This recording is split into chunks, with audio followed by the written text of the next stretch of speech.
I will use the music as our sign that it is time to get started. Thank you all so much for being here today. I am Catherine Flagg Martinez and the managing partner of Knowledge to Power Catalyst, and I will be your host for today's webinar, the second in the Oregon Youth in Focus series. And today we are focusing in on what it means to take an ecosystems approach. So for those of you who weren't able to join us, our first webinar really focused on readiness and thriving, what it takes to ensure that all young people are ready for college, career, and life, and what it means for them to be more than just well, but truly thriving. And we heard from researchers Stephanie Malia Krause and Mary Arnold, and we heard from Belle Cantor about some of the work happening across Oregon. And you can find the recording of that first session here. I will share that link in the chat or in the comment below if you are watching this later. But we are so thrilled to have all of you here today, and we have a very exciting lineup for today's session as well. We're going to be hearing from some great folks about the research behind learning ecosystems and what is really going on across the state to bring an ecosystems approach to life. So with that, I am thrilled to introduce my colleague and partner at Knowledge to Power Catalyst, Karen Pittman. Karen wears many hats, but one of those is a longtime researcher, and she's going to talk to us about the research behind learning ecosystems. So I will hand it to you, Karen. Thank you, Catherine, and it's great to be with you all, and welcome back, those of you who are coming back for part two. I am going to be sharing about 15 minutes of slides, hopefully interesting slides, on just what ecosystems are and how systems actually support ecosystems. And so, Catherine, you're going to start the slides, and we'll get going. So the first thing I want to do is just to ask you this question of, what do you see? You can put it in the chat, or you can just think about it. What do you see in this picture? What you see in this picture is actually an ecosystem. And it's an ecosystem because you see things interrelating with each other. And so let's just go into, from a biology perspective, what are the principles that define an ecosystem in biology? Next slide. So an ecosystem generally defined as a complex, dynamic, self-regulating system in which living organisms interact with their non-living environment, and they adjust to achieve balance. So the thing that's unique about an ecosystem, go to the next slide, is that an ecosystem really is complex and dynamic. It's constantly changing. The next thing about it is that ecosystems don't have a focal point or a center. Nobody's in charge of this ecosystem. It's not a command control space. Ecosystems, every element in the ecosystem is interacting and adapting based on what the other elements are doing. That's the air, it's the water quality, it's the wildlife, it's the flora and fauna. All these things are interacting with each other, and that's how ecosystems work. The third part about ecosystems is they can be more or less healthy. If you zoom up to the top of that picture, I don't know whether that's moss, it's algae. What's going on up there? It may not be the healthiest ecosystem that we're looking at right now. Ecosystems don't have to be healthy, but they do have to adapt, and they try their best to adapt to whatever is going on between the living and non-living elements of that ecosystem. So let's go on a little bit more. Ecosystems can come in all sizes. Our bodies are ecosystems. We've got microbes inside of us that are operating. Some come in small. Obviously, the entire world is an ecosystem. One thing to understand is ecosystems can be closed or open. That fish is in a very closed ecosystem. It's an ecosystem, but he doesn't have a lot of control of it, or she, if she's a female fish. She's got water, she's got food, but she's being controlled by that little boy. His ecosystem is bigger. He's got a family, he goes outside, he goes other places probably with his family because of his age, and his ecosystem is going to grow. His learning ecosystem is going to grow as he gets older. And so we just need to understand that ecosystems come in all sizes and shapes, and some of them are completely natural and organic and dynamic, and some of them are partly controlled by systems, whether that system is a family, it's a 6-year-old, or it's a school system. For the next slide. Let's talk about this idea of a learning ecosystem. That term is coming up a lot these days. 10 years ago, when I used the term ecosystem, people didn't know what I was talking about. Now you hear people talking about learning ecosystems all the time. And school systems aspiring to be learning ecosystems. You talk about phrases like learner-centered, open-walled, project-based, competency-based. We're talking about how we can have young people be more dynamically involved in their own learning experiences. So a learning ecosystem is a complex web of resources and relationships that foster learning experiences. Learning experiences don't have to be good. They can be bad. They can be traumatic. They can be meaningful. They can be boring. Learning experiences are whatever we're in that we are learning from, we have an opportunity to learn from. That we learn all the time. Not all of our learning experiences are valuable, but every community contains elements of a learning ecosystem. The people, the places, the possibilities that are present in the interactions between young people and adults, in these informal settings and in the systems where they spend their time, voluntarily or involuntarily. You think about that complex place where learning is happening. And our question is, if you have systems that are in this ecosystem that's dynamic, you have systems like school systems, parks and recreation systems, 4-H systems, all these are systems that have been designed to support learning and development in some way. How do they really do that? Let's talk first about what makes a human system a system. Next slide. So when you think about those places where learning and engagement are happening, it's not just schools. We know ecosystems exist in every community, but they're often unhealthy and they're really often highly inequitable. If we really want to focus on how we're going to make sure that every young person has the optimal system that they need to have for growth and development, we need to make sure that these systems that have been created for specific purposes, whether it's education, it's recreation, it's health services, it's family supports, it's employment training, it's arts and music, whatever those systems are that have been created to support all those things in the outer ring that young people need to have. We need to figure out how they can work together better.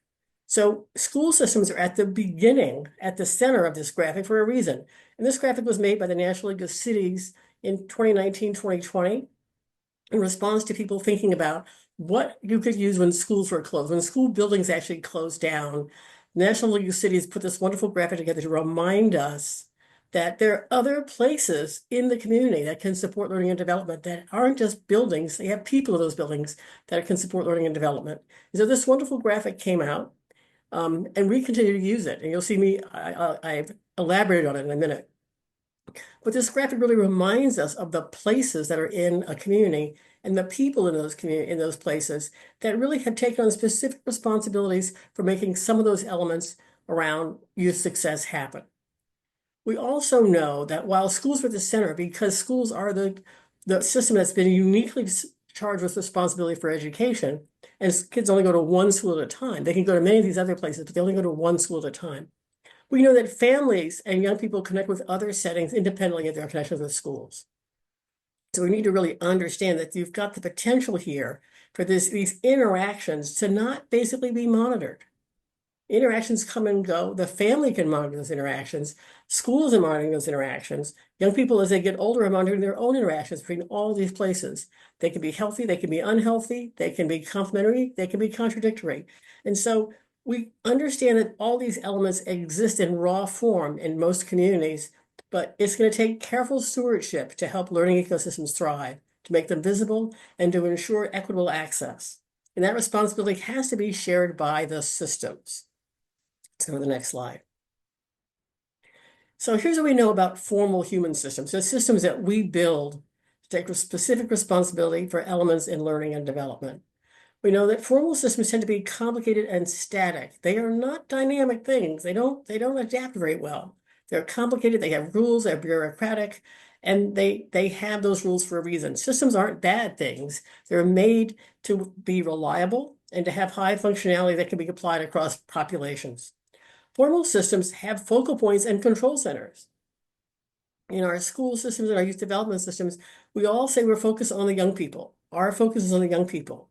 We also have control centers that really aren't about the young people. They're about the policies, the funding, the practices, the trainings, all the things that are done to make that system work and have the routines in place so that the young people coming into that system have consistent experiences.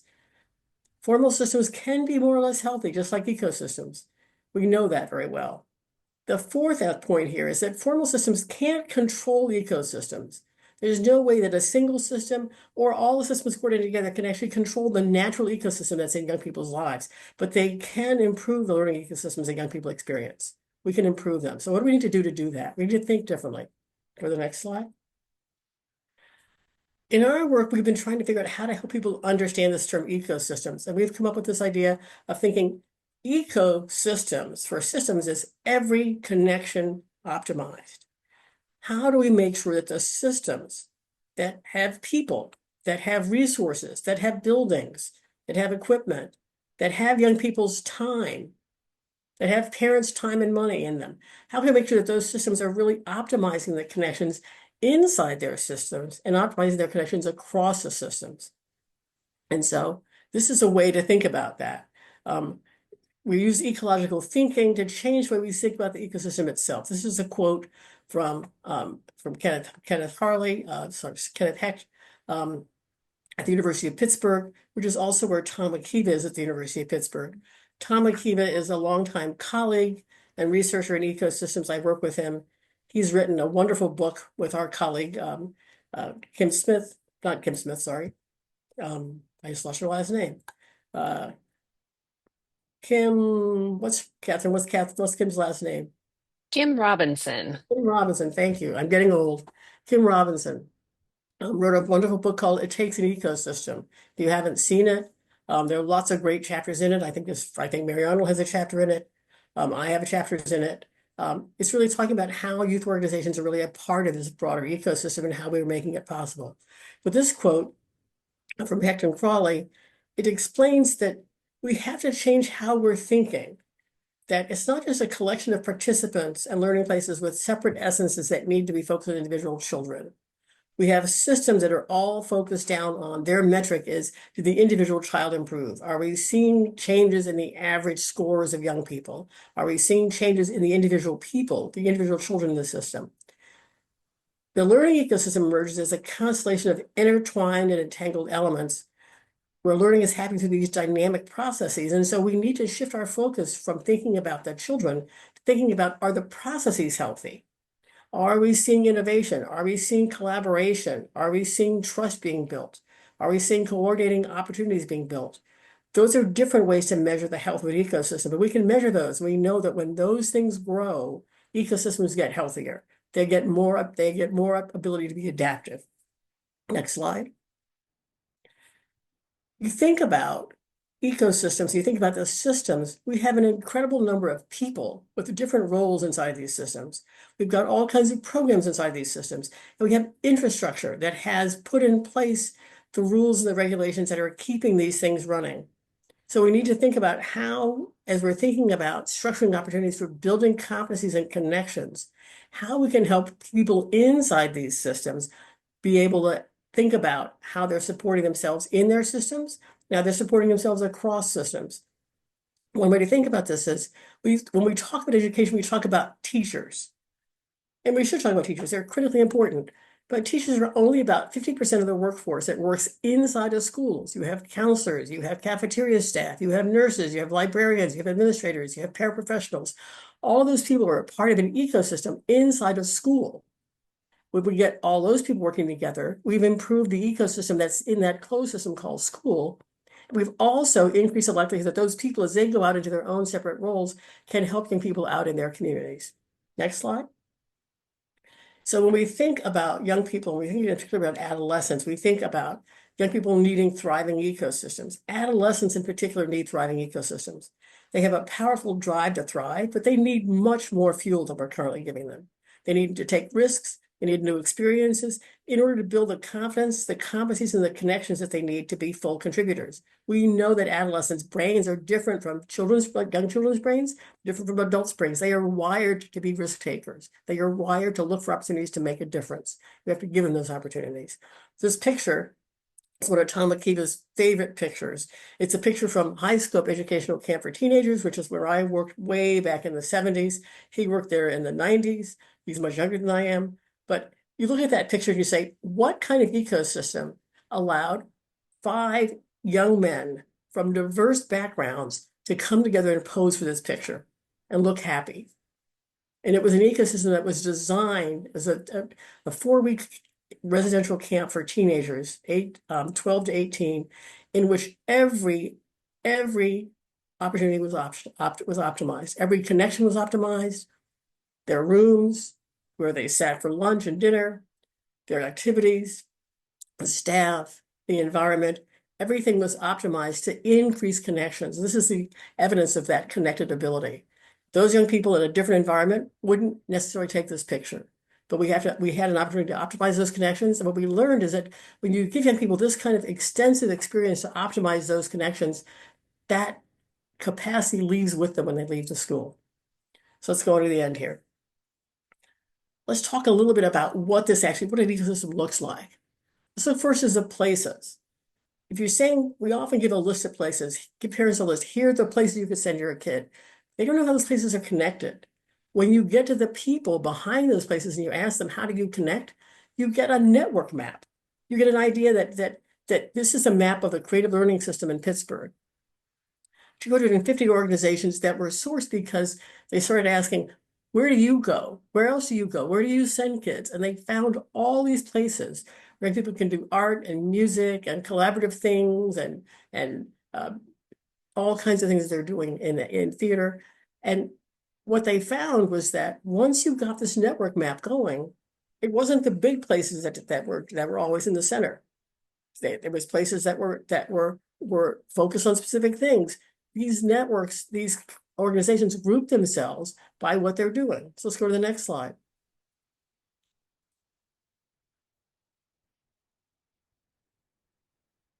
I'm trying to confirm my speaking language in the middle of this. I don't know why. I think I'm speaking English, but you tell me if I'm not. Those connections were made by people.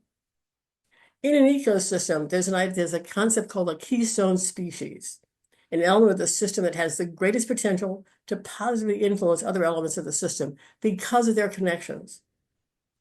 The people in our systems are our keystone species, not the children, the people, the adults. They have the ability, the greatest potential to influence multiple things. They influence up, they influence down, they influence sideways.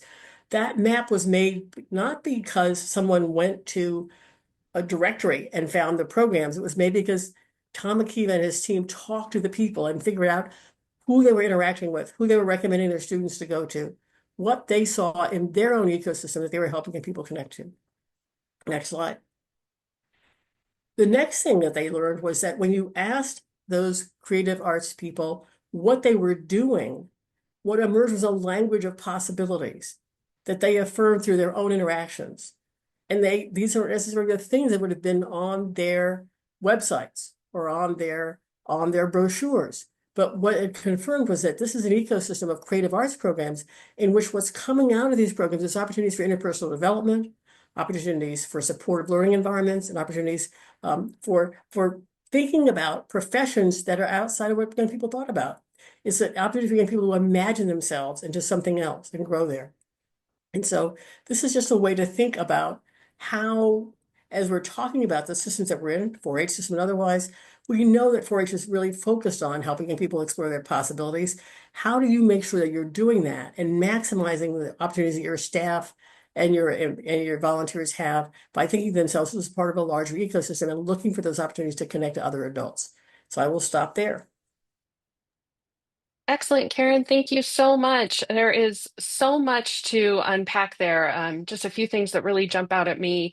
You know that I'm a big fan of thinking about the keystone species and how we're really investing in all of the adults that are working with young people. I hope webinars like this series become part of that and thinking about how we're doing just what you outlined of really optimizing every connection. And that connects so much to the idea that you mentioned in one of the really early slides of stewardship, right? That there isn't a center and one control house for the ecosystem, but to ensure that health in the ecosystem, you really have to have someone intentionally stewarding and guiding the process, and that keystone species plays such a critical role in doing just that. So thank you so much. We really appreciate it. I am going to now invite to the screen Walter Rodriguez. Give me just a second. Sorry, my Zoom is giving me a little trouble. There we go. Walter and Charzy. And Walter is from Sun Service Systems in Multnomah County, and Charzy is with the OSU Extension Outdoor School. And I'm thrilled to have both of them here to really help bring to life what Karen just highlighted for us through the research. So we're going to engage in a little bit of a conversation. I would love if we could start with each of you just introducing yourselves and telling us a little bit more about your organization. Walter, can we start with you? Yeah, my name is Walter Rodriguez. I use he, him pronouns, and I'm the program manager for the Sun Service System. I work for Multnomah County, and we support a collaborative partnership with the city of Portland, our six school districts, to help create this system of support for families and students in our public schools. And we support Sun Community Schools, some youth advocacy, food pantries, early learning programs, and wraparound services for families. Great. Excited to dig in more on all of that. Sharzi, do you want to introduce yourself and tell us a little bit about Outdoor School? Yes. Good morning, everyone. My name is Sharissa Jones, but like Catherine said, I also go by Sharzi. I am the Outreach and Inclusion Coordinator for the OSU Extension Service Outdoor School Program, which basically just means that I support community and relationship building for the outdoor school ecosystem. For those of you who might be unfamiliar with the Oregon Outdoor School Program, Outdoor School is an immersive outdoor environmental science education experience for our fifth and sixth grade students. We like to say that the students get the opportunity to learn in one of the world's best classrooms, which is Oregon's natural landscapes. We hope that being in that space allows them to learn more about themselves, each other, provides them with skills that they can take on into their future. We also have a lot of our outdoor school programs that utilize high school students. So high school students are a really important part of what makes outdoor school successful as they are teaching and learning alongside adults who are supporting the fifth and sixth grade students. And we are a lottery funded program, which happened because of the successful adoption of Measure 99, which made outdoor school a right for all students in fifth grade and sixth grade. Excellent. Excellent. So that's a great opportunity for young people.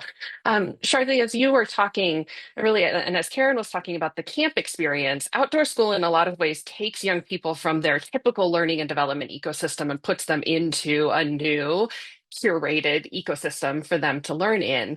But part of what you do is really intentionally build connections and partnerships back to their traditional learning environment and experience. Can you talk a little bit about what that looks like and how you do that?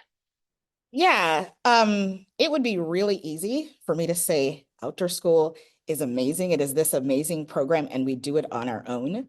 And that's just not true.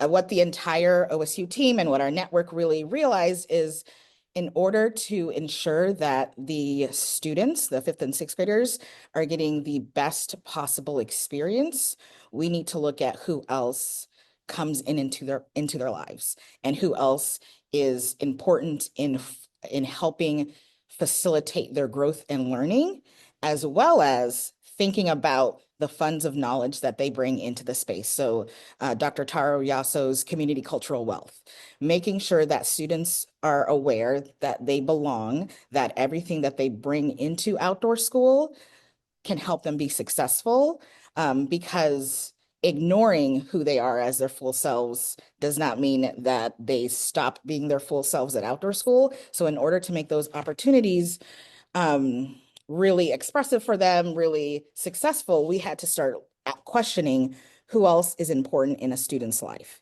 and how do we partner with them. And so thinking through this webinar session specifically, I was thinking about this, what Stephanie Krause said in the first one around what readiness requires and what it takes for young people to succeed along well-being and well-becoming, and that Mhm. if young people are ready for the world but can't experience wellness, then they're not going to succeed. And if they're well but they're not equipped to do anything with that, then eventually their wellness will erode, which all comes to who students uniquely are.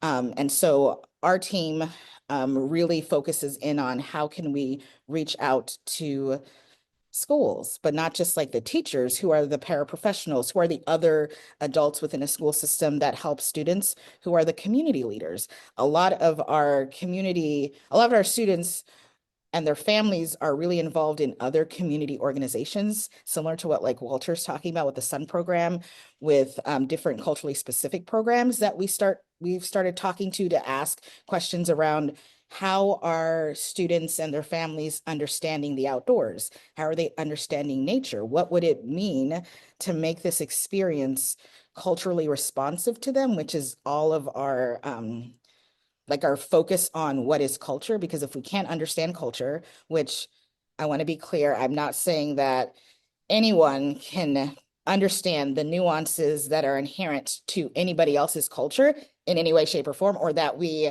are entitled to understanding somebody else's culture at that level. However, having a curiosity about what are the things that might make someone feel uncomfortable, what are the things that help them feel confident and show that and allow them to show that they are prepared, that they have the intelligence to persevere through a challenge. Us able to understand that makes it so much a better experience, which requires reaching out. And so we have partnerships with like 4-H programs because there's a lot of students across our program that intersect at that place. Or we have partnerships with what is happening at after school programs for students and how can we incorporate those learnings into what outdoor school is? We do a lot of creating space for our outdoor school educators to impart some of their wisdom and knowledge to classroom teachers and vice versa, because we can all learn from each other and we're learning and growing. Like Karen was saying, we're looking at these ecosystems and how we are connecting and intersecting and how that's important to us. And so all of this just boils down to the stories. Like for me, it's storytelling and stories, because that's what relationship building is. Being willing and able to sit down with someone and ask, what do you know? How are you interacting with the student, with their family? What have you learned that has been successful? What have you learned that has been a challenge to work through? This is how we currently have a program. Is there anything, having the humility to ask, is there anything that we should change that would make it a better program for that student and their family, is something that we do a lot of. Yeah. Wow, I love that. I love where you landed with that piece around storytelling, right? That it's that two-way exchange of information. We're both imparting knowledge. I'm wondering, as you're talking about these partnerships, it really is an example of what Karen was talking about, and you just hit on it, of every connection is optimized, right? It's not just that you take time to know the paraprofessional from the school that they're coming from, but you're having these conversations, you're engaging in trust building. But I often hear people ask, and I imagine there are people on the webinar wondering, but how do you make time? Like, what does that actually look like to do that before these kids come to outdoor school? So that is probably the $1 million question, because it requires exactly what you said. It requires time. And in a society where everything is urgent, urgent, urgent, it feels like we have to change everything before the next session of outdoor school. And I want to be very clear, the OSU Extension outdoor school team, we are the fiscal sponsors of the program. So we don't provide any direct programming to youth. And so we have a little bit more flexibility and time to be able to go and meet with folks, but it is our outdoor school providers and programs, and then teachers and vice versa, who are also helping to facilitate this, that have this question around the timing and the urgency. And really, I like to tell everybody that it's going to take time, and it's really, that's like a lost, but it's like unfortunate, but it's also a blessing, because in order to create a relationship that is lasting, where you can hear the heart, like you can hear a critique and not fall apart, you need to invest time in that. That might mean that your program is in transition for a while. We are not expecting you to change every aspect of your program after you've gotten some feedback, or if you've heard some stories from folks who've gone through it, or who've heard about it immediately. But it's the time that you take and the transparency that you give to your partners about what your next steps look like and what is feasible within 6 months to a year, and then coming back and showing and sharing that. So time is definitely a tricky one. It takes time to build an actual relationship. It takes time to be able to change a system, a program, an organization. So that is all going to take time. It is, how do we show that we are willing to do something with that information? And we're willing to do something with the stories that we've collected, the conversations that we've had, even if that timeline is shifted a lot longer than we anticipate it to be. Yeah, absolutely. It's a different point of investing in. Karen just mentioned in the chat, right? Investing in the time for our keystone species to connect in these different ways. Thank you so much, Darcy. We're going to come back to you, but I want to jump over to Walter for just a little bit.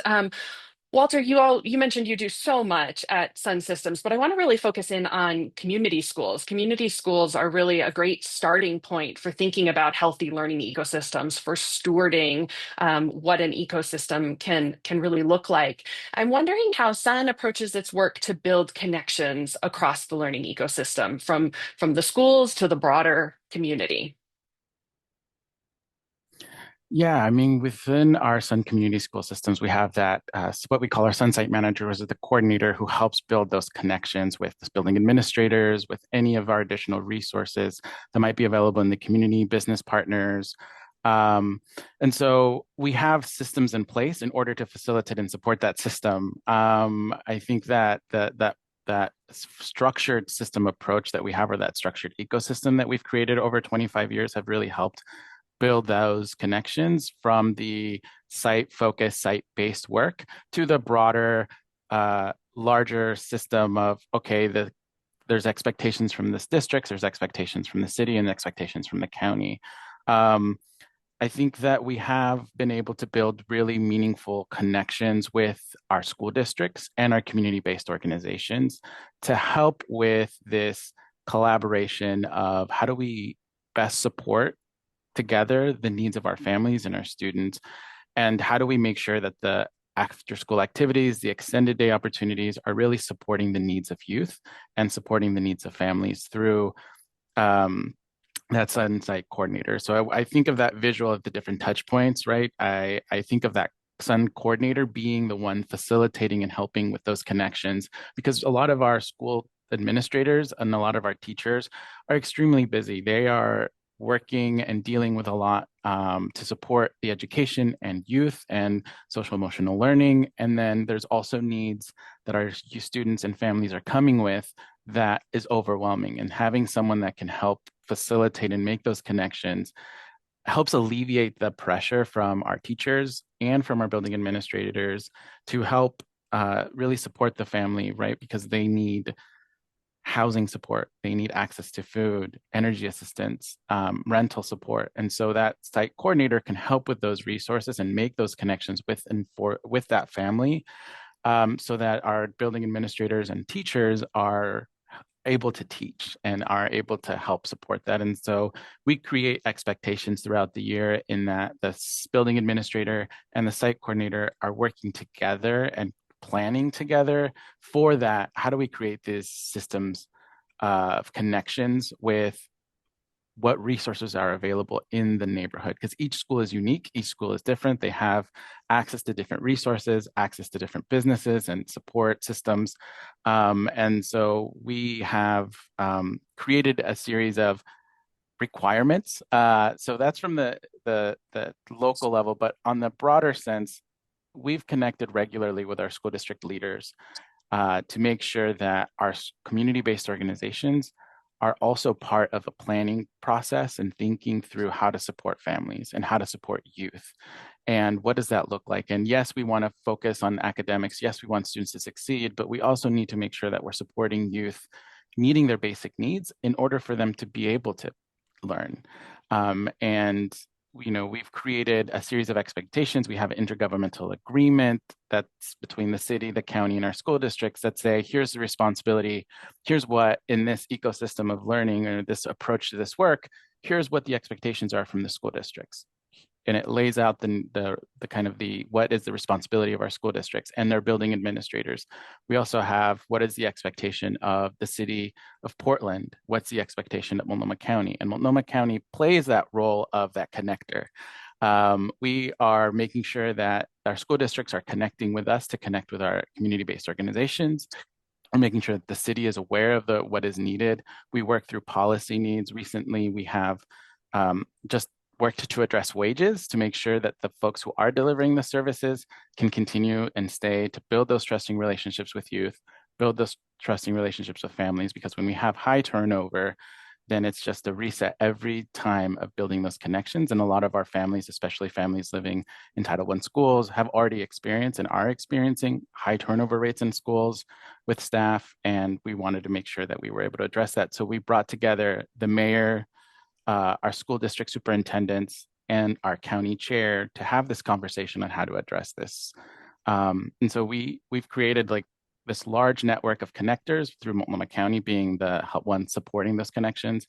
And then at the school level, it's having the Sunsite coordinator, Sunsite manager, who is doing that connecting with our building administrators, connecting with teachers, connecting with other services and programs and supports for our youth and families. That's really making me think about. Karen presented to us kind of a community learning ecosystem model, but going back to Yuri Bronfenbrenner's more child-centered ecosystem model, you're really talking about moving out through every layer, from the microsystem to the mesosystem to the macrosystem, right out to the policy level. And at every layer, someone has to be playing a role. I wonder what training and support looks like for those site coordinators. As you said, they have to learn to kind of figure out what exists in the community and then be able to help families navigate it, as well as serving as a hub for the school.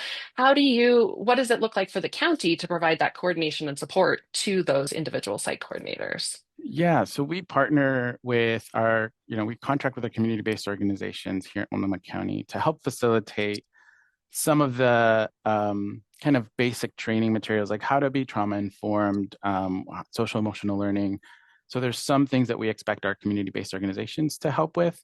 And then there are other things that we know are necessary for folks to get the support that they need. So we provide trainings around how to access these wraparound services. How do you access housing supports? What does it look like?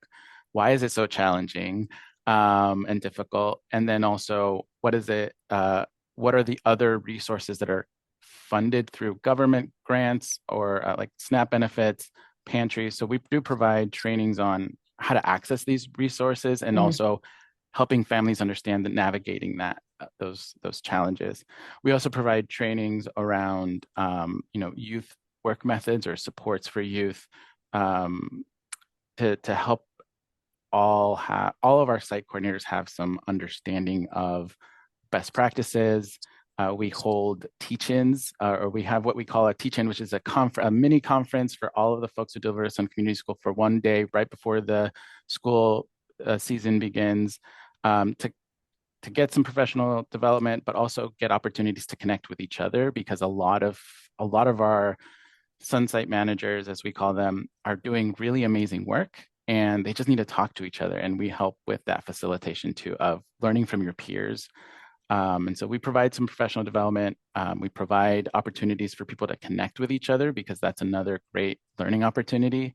And then we also partner with our community-based organizations on being able to provide some of those trainings and professional development for staff. Yeah, thanks for sharing that. It's a great reminder that each ecosystem is different, but some of the principles of stewardship are the same. So that ability for the Sunsite managers to learn from each other, I imagine, is really crucial. So I'd love for both of you, and Sharzi, I think we'll jump back to you to start us off, to really help bring this to life for us, right? You brought us back last time to really thinking about thriving and well-being and well-becoming. Can you think of an example where the connections that you're fostering in the learning ecosystem have really activated in a young person's life to help them thrive? Yeah, so for a lot of people, outdoor school is a really amazing opportunity. You say outdoor school, everybody gets excited. But for some youth and their families, there's some uncertainty some fear around it. And so when I think about our team, the OSU Extension Outdoor School team, and our commitment to building relationships and partnerships, I would be remiss without highlighting a recent project that one of my colleagues, Ben O'Lyon, who is our Northern Outreach Program Manager in the Portland metro area. He, through his leadership, the OSU Extension Outdoor School team partnered with Multnomah County Outdoor School Program, Gresham Barlow School District, and a first-generation Mexican-American family, along with having the services of Laugh, Cry, Love Entertainment to create a bilingual film that is student-centered, that explores this Mexican-American child going to outdoor school and filming everything that happens coming up to the outdoor school experience, as well as what happens during outdoor school, called Angel Outside. That I think was a really great opportunity for us to dive into what is important to make students feel comfortable, and also have this really great partnership Benno had with this family, talking to them and asking them if it would be okay for us to film their experience sending their student to outdoor school. They hadn't had that experience before. They didn't have a student who had gone to outdoor school. And so there's some concern about what does it look like, what's going to happen, especially if it's a sleepaway camp. And that's not part of the culture to go there. I think one of the best sequences within that film is when Angel is feeling homesick and really depressed and wants to go home. And you see the Multnomah County Outdoor School Program high school leaders and also adult staff come to his aid, and they allow him to call home. His father convinces him to stay. The high school leaders, you hear them brainstorming and trying to figure out what would make him feel more comfortable if he talked to other students about their experience. And then finally, after the third day, he feels more comfortable, and you see these images of him laughing and having fun and saying that he's glad that he stuck it through. And just having that experience of what are outdoor school programs and high school leaders willing to do to make sure that a student is feeling safe and comfortable and that they can succeed, and what they did for Angel specifically, I thought that that was a really great moment to capture so that we can share with other families, to show yes, we are listening. Yes, we know that there's a long history. Outdoor school in Oregon has been around since 1956. And so there's a long history of it, but there's also a history of it not being accessible to different communities of students and their families. And so what are we willing to do to make sure that they feel like they belong? And how do we show that we're not just asking for your stories, we're not just asking for your pain, but we're actually doing something with it, and we're willing to give you to humbly take that feedback and then to show you this is what we've done. Does it still work for you? And so I'm glad that you put that into the chat. I really wanted to share that because that's one concrete example of how we are going around really trying to support students in this ecosystem. Yeah, that willingness to connect back home, even though you're in a separate place versus saying you're here now with us, we're going to take care of it. But also makes me think about, as you were talking about the teen youth workers and Karen talking about the Keystone species, right? Those teams must have been thriving and had a lot of support to be able to brainstorm and really support Angel. So thanks for sharing that example. Walter, what comes to mind for you? Walter is coughing. We're going to give him a moment. He is ready now. Sorry, one final cough. I'm No sorry, could you problem. repeat? I was Yeah, just can you so just into the story. into the store? Absolutely. Can you give us an example where you've really seen the supports of an ecosystem come to life and help support a young person's thriving? Yeah, so I mean, I used to be a site manager at a community school, and I worked at an elementary school for about 5, 6 years. And I've seen lots of cases in which this ecosystem of support, or education's ecosystem, really support children and youth and their adults and their parents. I have one example of when I was working as a Sunsite manager. I would connect with students, build those relationships over time, right? It wasn't an immediate thing. And I'd build relationships with parents. And um, I would hear in one particular case, there was a student who was very shy, very timid, would not, raise their hand, would not be outspoken whatsoever, was very shy and very timid, and was participating in an after school program regularly. But didn't make a lot of friends, but was still very every day, always attend after school programming, always be part of a class. And there was this one particular class that he was able to participate in that I think that the instructor really worked closely with him to kind of get him out of his shell. And it was this it was a walking running club. Like, it's super simple, but what he needed in that moment was he was just walking, and he was motivated by this incentive of not only like, oh, the more you walk, the more you get, but he was building confidence in that he saw just by walking, he was able to accomplish something. And I feel that he had some of that negative experience in the past. But walking around and getting a tally of every time he walked the lap really motivated him, and it got him out of his shell. And it started him engaging with other students and reaching out. And I think with that trusting relationship with the instructor and that support, really cheering him on, always checking in with him every day, saying, how are you doing? Are you excited for today? Wow, it's an amazing opportunity. I saw him go from like the most timid fifth grader to this really outspoken, really engaged student who was building these relationships and would come up to me and was like, guess what? Guess how many miles I have today? And seeing this student just grow from someone who was always been really quiet and really timid to this really excited, really motivated, really happy student was just because they participated in this program that gave him something that he was excited about, gave him an adult that he trusted, built relationships with other students his age. And so, yeah, I think about that example anytime that gets brought up, because I saw the growth over the course of a year, every day he'd attend, and then seeing how much he's changed by the end of the year. Yeah, such a great example, and makes you wonder what would have happened if that adult hadn't been introduced into his ecosystem. Really, really appreciate that. Well, thank you both so much for taking the time to be with us today. We're going to let you go, and I am going to invite Jeff Sherman Duncan to join us on screen. Excuse me. Jeff is the Associate Vice Provost for Partnerships at Oregon State University. And Jeff, would love to hear. You've been joining us just as our participants have, listening to all of this. I imagine, like me, you're going a little crazy with all sorts of ideas and connections. I'd love to hear from you a little bit of what's standing out to you in terms of what you've heard from Karen, Walter, and Sharzi today. Absolutely. Thanks, Catherine. Yeah, I mean, first of all, thank you to all three amazing panelists. So like everyone else that's listening, I was hearing, these presentations for the first time. And I think for me, two words really came to mind. And in all three presentations really was connection and commitment. Connections between systems, connections between students and families, and connections between the systems and students and families.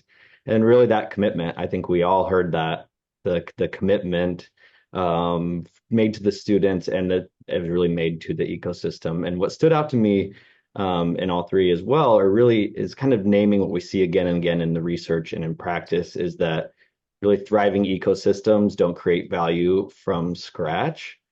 Sharzi even said it, in community cultural wealth, but we recognize that we're building upon the existing wealth kind of in those communities.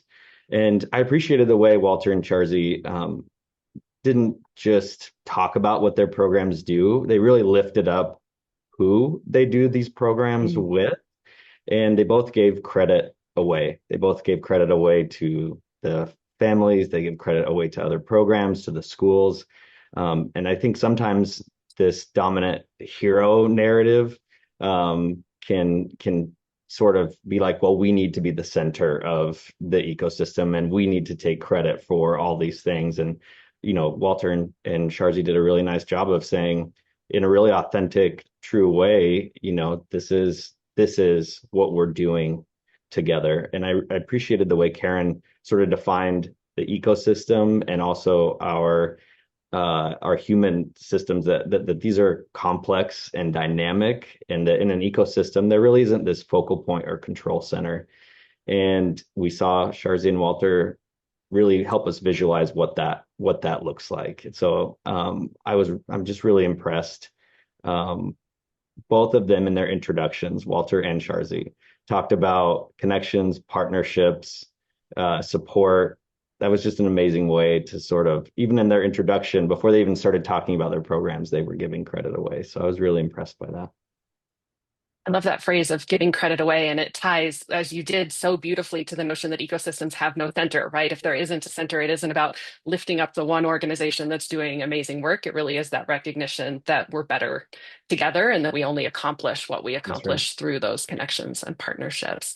So I wonder, as you're thinking about what you've heard and thinking about the role that you play in extension services, but also the huge breadth of work that Extension Services does at OSU and at some of the other universities that folks are joining us at from across the country.